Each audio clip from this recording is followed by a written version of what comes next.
साथियों नमस्कार, मैं हूं राजेश शर्मा और आप भारत चक्र न्यूज देख रहे हैं। चीनी राजदूत जू फेईहोंग ने अमेरिका द्वारा भारत पर लगाए गए 50% टैरिफ को अनुचित और बिना सोचे समझे बताते हुए आलोचना की है। उन्होंने कहा कि अमेरिका ने लंबे समय से मुक्त व्यापार का लाभ उठाया है, लेकिन अब टैरिफ को हथियार बनाकर विभिन्न देशों से अनुचित लाभ हासिल करने की कोशिश कर रहा है।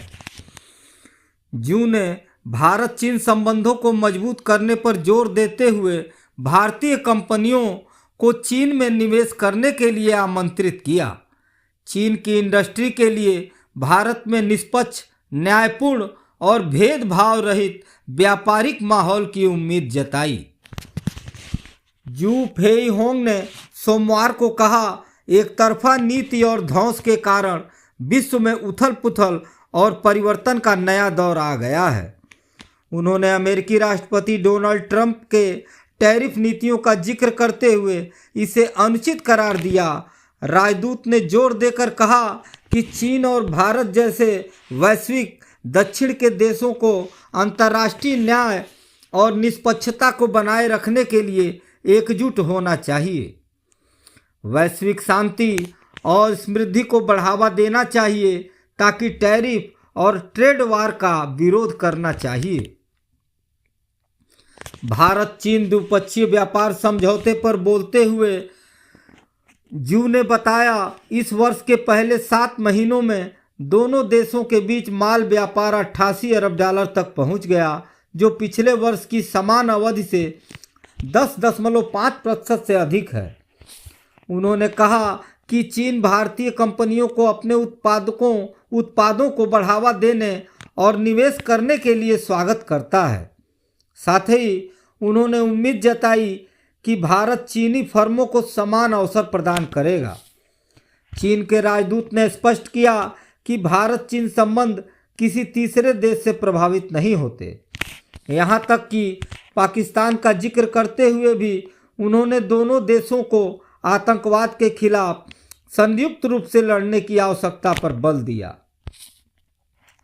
हाल ही में तियानजिन में प्रधानमंत्री नरेंद्र मोदी और चीनी राष्ट्रपति शी जिनपिंग की बैठक तथा विशेष प्रतिनिधि एसआर वार्ताओं का हवाला देते हुए जू ने कहा कि सीमा मुद्दों पर विशेषज्ञ समूह गठित करने और सीमा मामलों पर परामर्श एवं समन्वय कार्य तंत्र के तहत सहमति बनी है।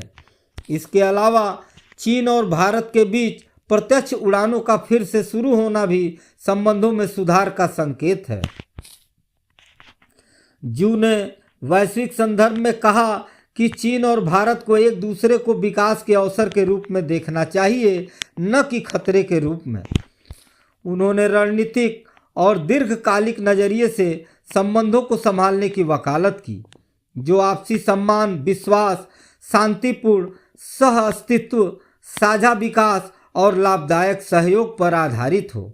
उन्होंने कहा, हमें समन्वित सह अस्तित्व को बनाए रखना चाहिए।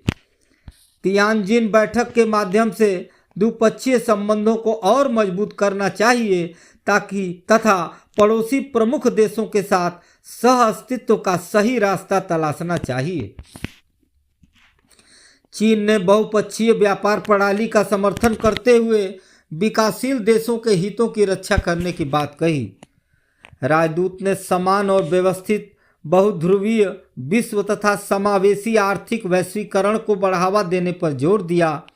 विशेषज्ञों का मानना है कि ये बयान भारत चीन आर्थिक संबंधों को नई गति देने के साथ साथ वैश्विक व्यापार तनावों के बीच दोनों देशों की एकजुटता को दर्शाते हैं। आज की खबरों में बस इतना ही।